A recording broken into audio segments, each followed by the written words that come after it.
Hello everyone, hello, and welcome back to another Let's Play series on Across the Mortal Mark. This is Resident Evil Outbreak File 2.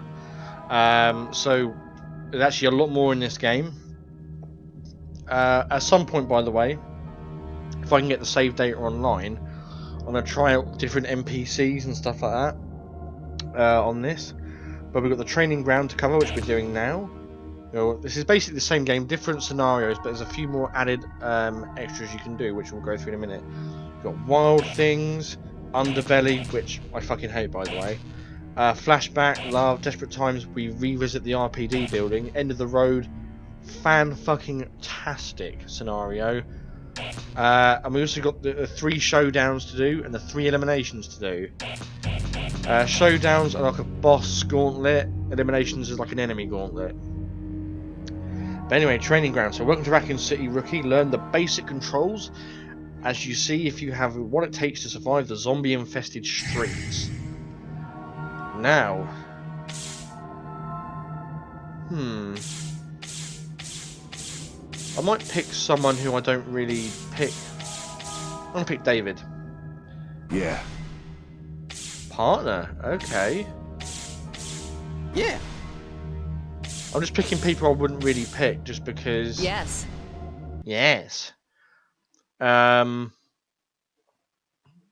because obviously in the main scenarios I want to pick people that I can trust and play as. There's no point in me playing as a random twat that I can't use.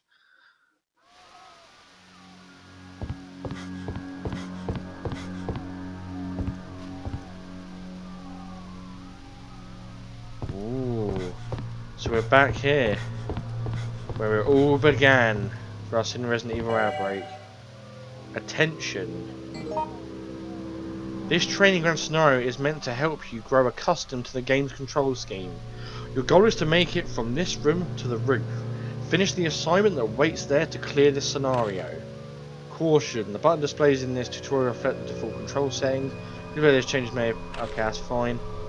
Files, use information gained during the game is stored in the file. Yeah, any Resident Evil game, files and documents, that's what we get. Press the start button to open the status and the R button or L button to get to the file. Then select the file. Once you have obtained a file, you may read it as many times as you wish. The game continues in the background while you are checking files or the stat screen. Use caution when enemies are nearby or you are in a dangerous area. Pick up 3 files and get to the door. Okay.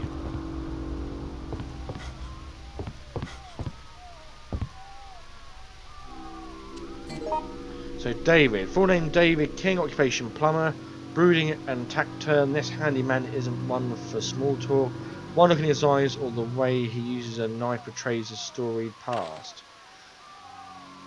Special features he has is powerful and fast. David is suitable for aggressive play styles. His item making ability and knife combos are useful in battle, but his complex controls take some getting used to. Personal item, the tool tray. So this box contains many useful tools. Some, however, are limited in the number of times they can be used. And the fold knife can be used as a weapon. Monkey wrench also used for special action wrench throw. And junk parts can repair items if combined with broken ones. Vinyl tape used to combine items to make new weapons. Extra arm lighter can be combined with other items to make weapons. It may also come in handy in other instances in the game. Yeah, okay, very good. Lots of graphics in this, nice.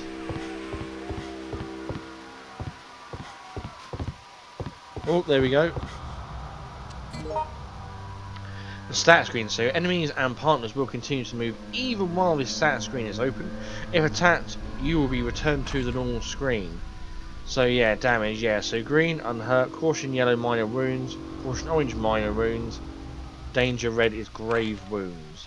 Poison, of course. Occasionally you will be poisoned by an enemy. As time goes by, you will gradually lose health in this state. Your EKG will read poison when this happens. Bleeding, of course. Sometimes enemy attacks will leave you bleeding. In this state, your speed decreases, movement depletes health. I actually didn't know that your movement depletes your health. I really didn't know that.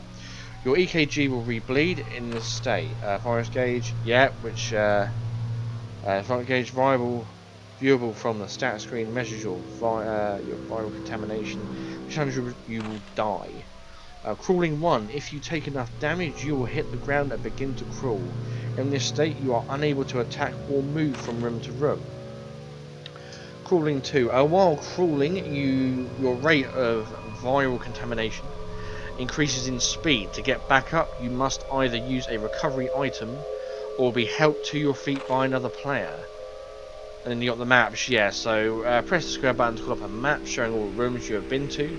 If you find a map within the stage, all rooms will be displayed even if you haven't been to them yet. So maps too, so green rooms been there, red rooms currently there, yellow doors haven't checked yet, blue doors open, red doors cannot be opened. Herbs 1, so yeah, different coloured herbs have different effects on the physiology. Green herb restores health, blue herb cures poison, red herb increases restoration, so that's to be combined with the green. Herbs can be mixed to create new combinations, so green and red equals mixed herb. There are many combinations unique to each prototype. Confirming partner status. You can take a look at the virus gauge and items of your partners in the same screen via the status screen. Taking items from the dead. Yeah, which will play a big part actually. If other characters have died, approach them and use the status screen to scavenge useful items from them. You don't actually have to be near their body. You just have to be in the same room as them, and you can pick what items you want. If you examine the time right throughout the game, you are able to save your progress. You are able to continue from that point, but if you save again, your old save data will be overwritten. You may not create multiple save files. The number of times each typewriter can be used is limited as well. Again, I didn't know that. Additionally, you will find that if you clear a scenario after having continued from a save, you will incur a clear point penalty. Wait, what? If you clear a scenario after having continued from a save. Again, I didn't know that. So I'm glad we're actually all doing this together, you know, because I wouldn't have known that.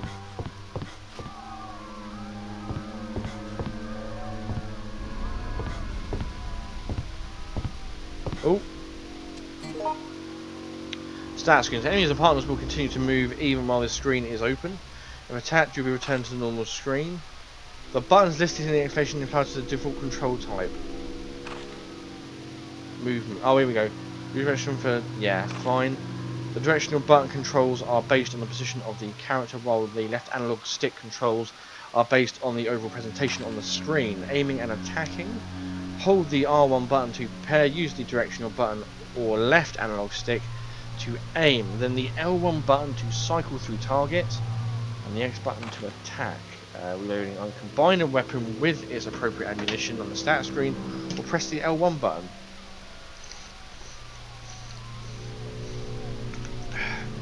Sorry, I'm thirsty.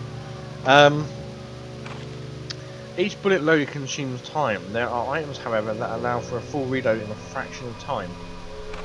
Yeah, like the clip and stuff like that. Special actions: to climb stairs, ladders, or similar objects. Simply bring the character near the object in question and press the X button. Offering an item, use the present command after selecting the item to offer it to another player. Requesting an item, highlight a partner's item and use to request the command for it. Shouldering. Approaching a wounded friend and press the X button to lend them your shoulder. Press the circle button to cancel the action and let it go. AI partners also perform this action. Yeah, that can be a real pain in the arse. Ad-lib. Press the triangle button and your character will make a comment appropriate to the current situation. You might just be able to glean some clues from this. An appeal. Communication via the right analog stick when you have a request, need some help, etc. This communication system could save your life. So I'll give you an example. Help! Thank you. Get a move on. Help! Jim. Elisa. Yeah.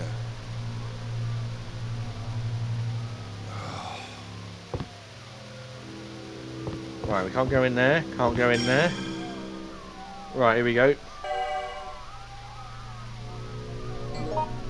Opening doors. You'll encounter many locked doors on your journey. To open one, simply find and use the appropriate key. When you examine a door, you'll be given a hint about the required key. Be sure to search thoroughly for any keys you may need. Once you have a key, stand in front of a door and press the start button to call up the status screen. Then highlight a key and press the... Yeah, pretty straightforward all this, guys. From the list, you choose use and confirm the X button. You select a key. You got it.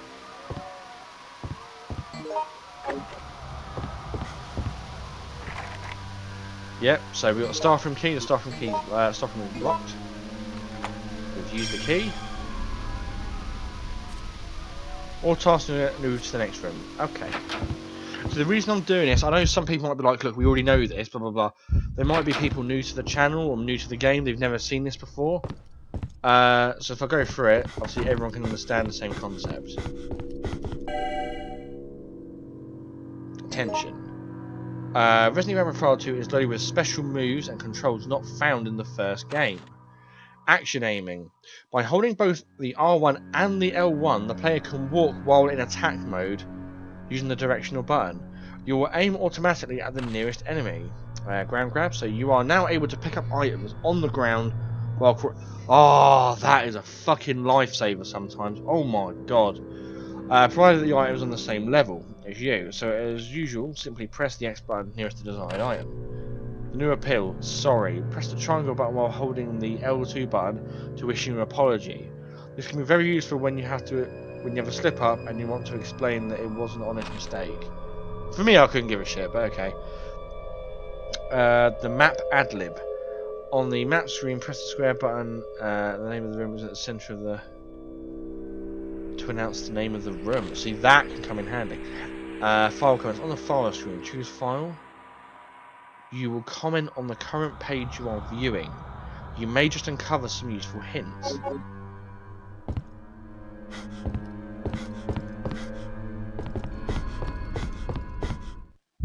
That's actually pretty fucking cool. That's really cool, actually. Oh, here we go. In single player mode, the other characters will be controlled by AI. Your experience playing the game will no doubt differ depending upon how the AI characters act. These AI partners are capable of all the moves that you are. They can move, attack, use items, talk, help, trade items, etc. They can also take damage and die. It's up to you how you'll interact with them. Will you help them when they're in trouble, or use them as a shield to cover your own escape? It's entirely up to you, but your actions may have consequences. So yeah, movement. Yeah, that does make sense actually. Yeah. Movement orders. So AI partners may choose to move with you, or they may wander off on their own. Yeah, the amount of fucking times that happens. Yoko is a great fucking example of that one. Their actions may even change based on your own stats or progress throughout the scenario. Appeal to AI partners using the right analog stick. Of course, just like real people, they have their own personalities and they may not always be willing to follow orders. One piece of advice is to wait a few moments before addressing them again. If they ignore repeated requests, they could also simply be out of earshot. Make sure they are close enough to hear you clearly. Again, I didn't think that was a thing. I get mad. AI partners are capable of holding items just like you are. You are able to freely exchange and combine items as you see fit. AI partners use their own judgment to use, equip, and reload their own items. Their methods will differ depending on their personalities. Some may use recovery items immediately, others may wait. You are able to trade items freely with AI partners. Request items you're interested in by highlighting them and choosing the request button. On the screen menu, you may also present items to them. Usually when offering an item, the nearest AI partner will snatch it, but if you use the appeal shift feature to call out a specific name first, you're able to choose who will be the recipient of your offer. AI partners are able to obtain and use items even separated from you. When you again cross paths, check the status screen to see what they have found. They may just have an important item for you sometimes. Deciding which items to carry is key to survival. It's up to you to decide which items to hold on to yourself and which to entrust to your partners. Manage your items carefully if you want to stay alive. Correct on that one.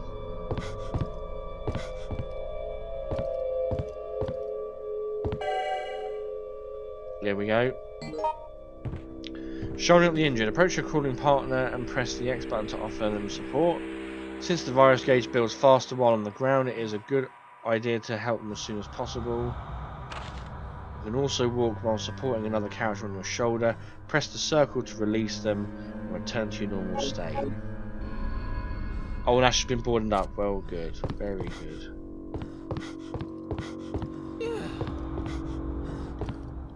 Come on, Jim. Help me!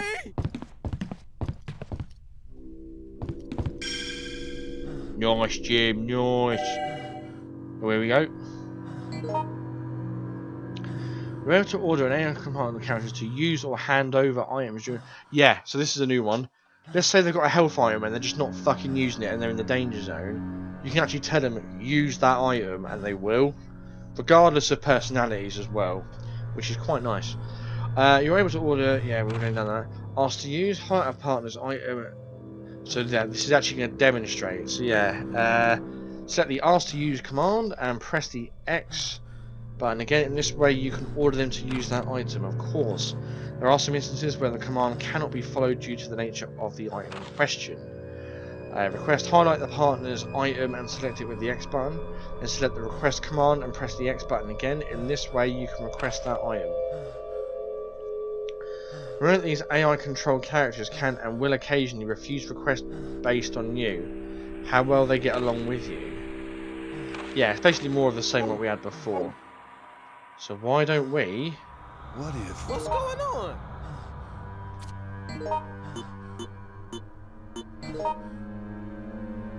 ask to use. Yeah. See? Request an iron pipe from the PC and then take it from them. Hey, you. Yo, come on! Nice. Oh, no, I've got to give it back to him. Oh.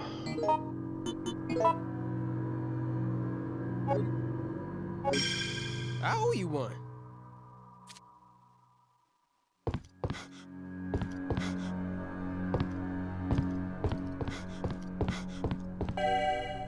Oh, here we go.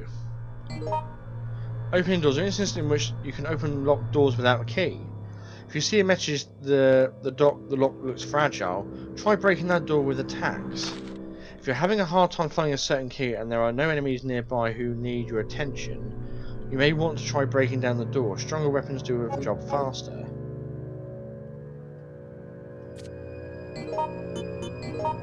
Hey, you.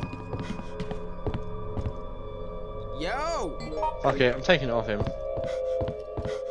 Right, now, you see this door here? See?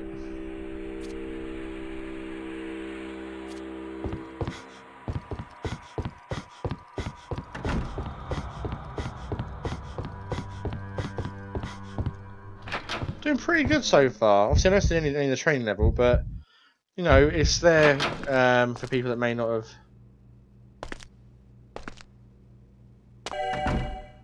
Oh, here we go. You are able to salvage items from dead or zombified bodies of fallen allies. While in the same room as the body, open the status screen. The items on the body will be displayed as usual. Simply highlight any items you wish to take and press the X button to select them. Choose the exchange command from the item of the... Yeah, okay.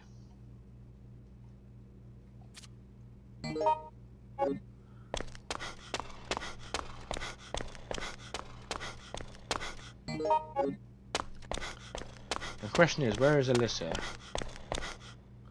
There she is. So we've got a handgun, 0 rounds, and stun gun, 8 rounds.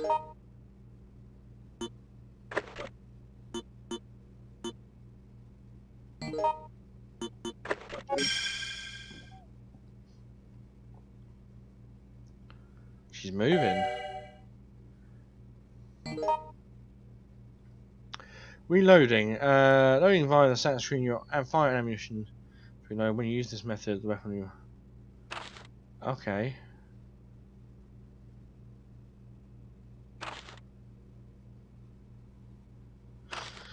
Yeah, we've done reloading before.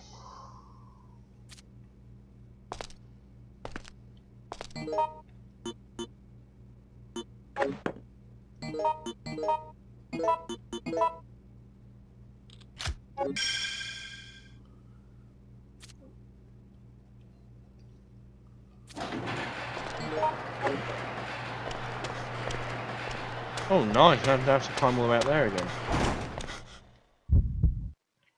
Stairs between 3F and the rooftop, so we're nearly there. We are nearly there, guys.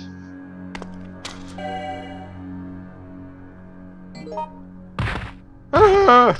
I fell over. When injured and crawling along the ground, both movement and attacks are speed limited. Fire gauge increases in speed as well. If you notice a nearby item while crawling, press the X button to pick it up. Use of a healing item will allow you to pull yourself up to your feet. These items are slightly less effective in this state. Other characters can also pull you up to your feet.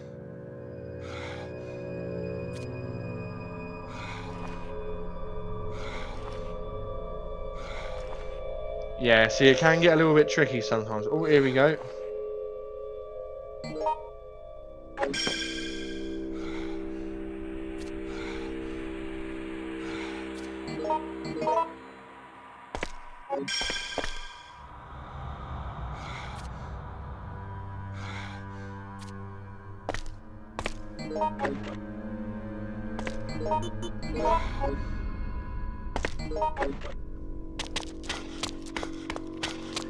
Not bad, not bad. I mean, I don't really play as David, although he does come in handy at one point through the end of the road scenario to either have as a partner. I mean, you can play as him, but to have him as a partner as well, he can come in pretty damn helpful. Right, here we go. Oh, hello. Weapons and attacks. Press the R1 button or the R2 button to enter attack mode. Press X button to attack with the, again, straightforward. When no weapon is equipped, the X button unleashes a tackle. When pushed in attack mode, by pushing the directional button or left down on a stick or down or away, you can also perform a kick.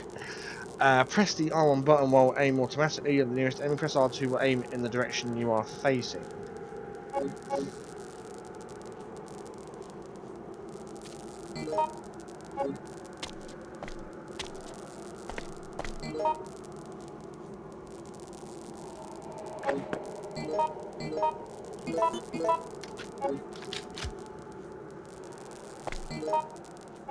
Oof.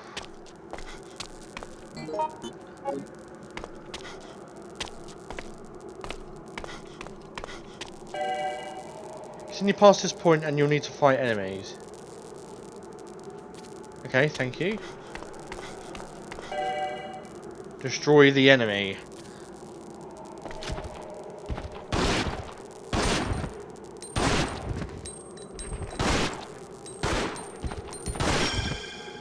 Yeah! Training complete. Enjoy the game.